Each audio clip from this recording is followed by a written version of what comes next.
नहीं पता, स्टोरी ना बर्बाद हो जाए। नहीं, I don't want to know actually, I am just discussing कि ये भी मुझे अच्छा लगा कि उसके लिए जो चूज किया रास्ता स्ट्रिप ने, वो समझ आ रही है कि oh she is so clear, strong headed, independent, कि उसको ऐसा ही बंदा शायद हाँ, जिसकी तरफ वो अट्रैक्ट होती है। इसलिए उसे गुस्सा चढ़ता था ना कि अनस जो है उससे क्यों शादी मैं करूं, क्योंकि वो हकलाता है, ये है वो है। एक उसके पास एक आइडिया है कि एक ग्रैंडर होना चाहिए, मेरे शौहर का ये होना चाहिए। तो अभी अगर आप देखें रिसेंट एपिसोड में जब वो अनस और अंसा की शादी होके लाता है, तो शी जस्ट थिंक्स लाइक ये क्या था, उसको अंसा मिल कैसे गई, मतलब कि अच्छा। मैं आपको बड़ी मजे की बात बताती हूँ। इस ड्रामे का नाम पहले कुछ और था और हम सोच रहे थे कि we want a title that rolls off the tongue and everything. तो सोच रहे थे सारे ना, फरहान भी बैठा हुआ, कासिम भी बैठे हुए थे, आई थिंक सबा जी भी थी।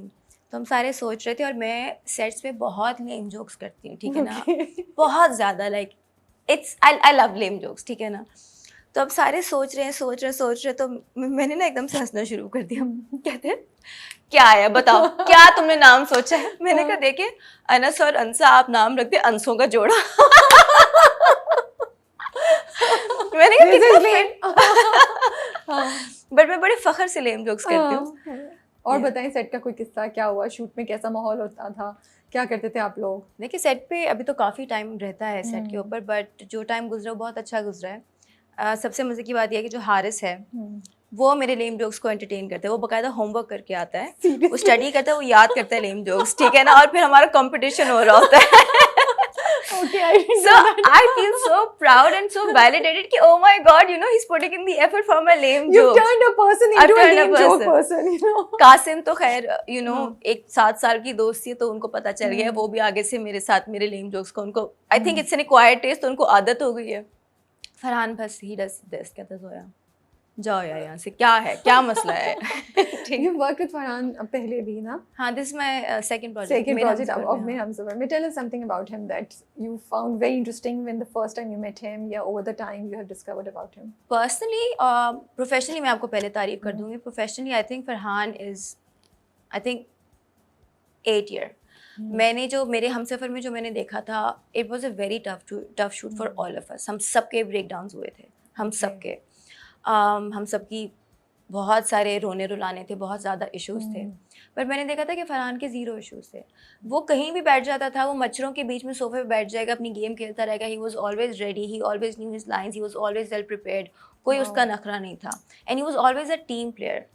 अभी भी जब मेरे हमसफर के सेट पे था, और अभी भी जब हम बस तेरा साथ हो के सेट पे होते हैं, he still a team player. उसको सारे सीन्स के लिए आता है। उसने कभी नहीं कहा कि मैं जल्दी नहीं आऊँगा, या मैं लेट नहीं जाऊँगा, या मैं ये सीन नहीं करूँगा। जो सीढ़ियों से गिरने वाला सीन था, उसने जितने उसके रीटेक्स दिए थे, एंड ही एक्चुअली वो एक्शन रिएक्शन में आपकी मदद करता है। मेरा, क्योंकि मेरे हमसफर में मेरे उसके साथ इतने सीन्स थे नहीं, तो मेरा इतना इंटरेक्शन नहीं था। इधर तो काफ़ी हैं। So he is really encouraging in the fact कि जोया तुम ये कर लो, अगर मैं ये करूँ तो सीन बनाता है साथ में। This is one thing I like about Ali Ansari as well.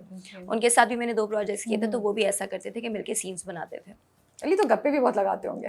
बहुत गप्पे लगाते हैं। But Farhan is very serious. वो मेकअप रूम में जाके जो कासिम और फरहान की एक जो केमिस्ट्री है ना, वो उन दोनों की है, और किसी के साथ नहीं है। हाँ, नहीं, और कोई इसमें एंटर हो ही नहीं सकता ना। अगर मैं फर्स्ट करें दरवाजा खोल के अगर चली भी जाओ ना, तो वो कहते हैं कि नहीं भाई आप हमारा पार्ट नहीं है।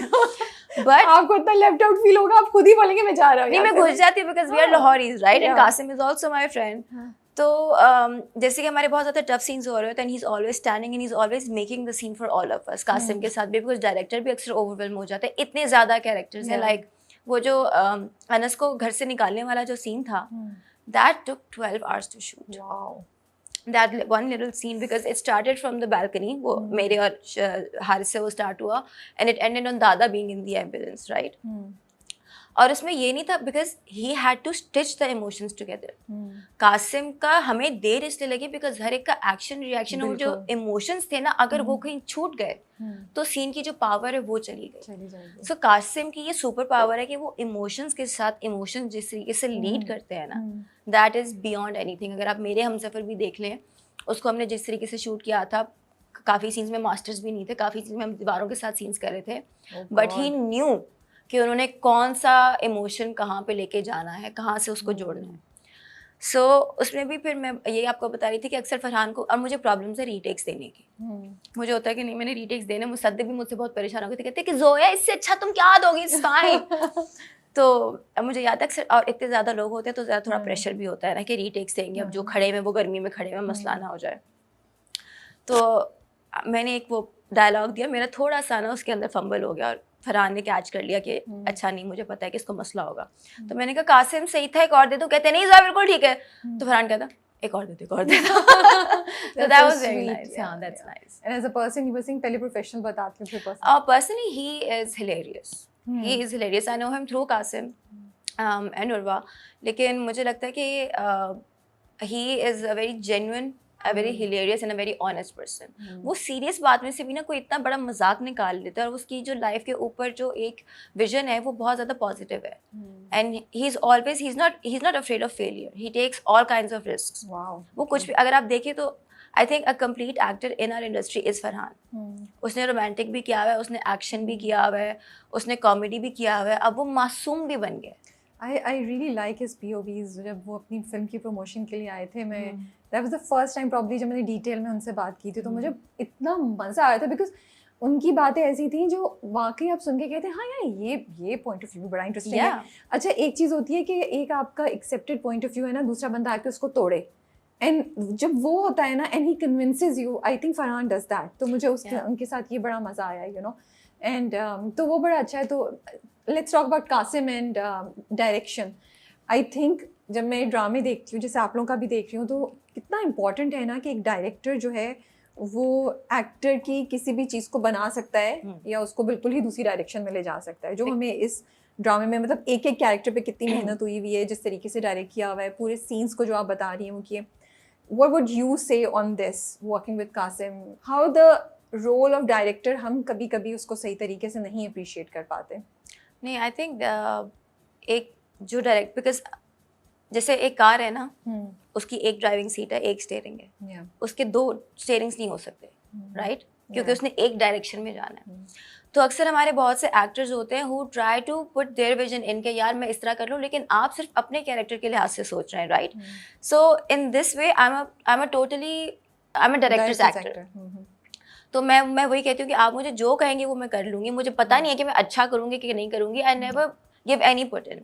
लेकिन कासिम का ये है कि वो आके आपसे पूछेंगे, वो अपनी पूरी डायरेक्शन देंगे, मूवमेंट्स भी बताएंगे, लेकिन वो आगे से कहेंगे कि आपको ये नेचुरल लग रहा है, आपको नेचुरल लग रहा है। वो हमेशा पहले 2-3 दफ़ा कराएंगे, because he doesn't like you know कि खड़े खड़े सीन हो जाए। उनको जब तक वो मूवमेंट नेचुरल नहीं लगेगी ना, तो वो उस सीन को फिर वो ऐसे नहीं कहेंगे कि जोया तुम नेचुरल नहीं कर रही। कभी कभी डांट भी देते हैं वैसे बड़ा। अच्छा, हाँ, दोस्त हूँ ना तो डांट देते हैं, और सेट पे सबसे छोटी हूँ तो डांट देते हैं मुझे। ओह गॉड। बट उस डांट में भी एक प्यार है। लेकिन ये है कि उनका जो विजन है ना, when he goes on floor, I think वो स्क्रिप्ट पे जब लिखते हैं या टेबल रीड करते हैं, आई थिंक जब तक सारे एक्टर्स रेडी होके नीचे नहीं आ जाते ना, and he sees all of us performing the scene, तो उनकी क्रिएटिविटी फायर करती है और बहुत सी चीज़ें उसके अंदर चेंज हो जाती है और वहाँ से सीन उठता है। तो फिर तो आप लोग मेंटली रेडी होते होंगे कि यार अभी हम ये सोच के गए, नीचे जाके तो कुछ और भी कर सकते हैं। मैं मेंटली रेडी हूँ, फरहान मेंटली रेडी है, सबा जी मेंटली रेडी होती है, बाकी सबका आई थिंक उनके साथ फर्स्ट प्रोजेक्ट है, तो अब वो भी उनको भी थोड़ा सरप्राइज हुआ होगा। हाँ, लेकिन उनको भी पता चल गया, because and he is a nocturnal creative. उनकी जो क्रिएटिविटी है ना, वो शाम के करीब उठती है, उजागर होती है, और वो फिर अमेजिंग छा जाती है। बिकॉज जिस तरीके से उन्होंने देखे ना, कितना अमेजिंग विजन था, जो निकाह का सीन था सारा। ट्रू, म्यूजिक नहीं था, उसके अंदर एक God, I think I let Kasim talk about it, मैंने वो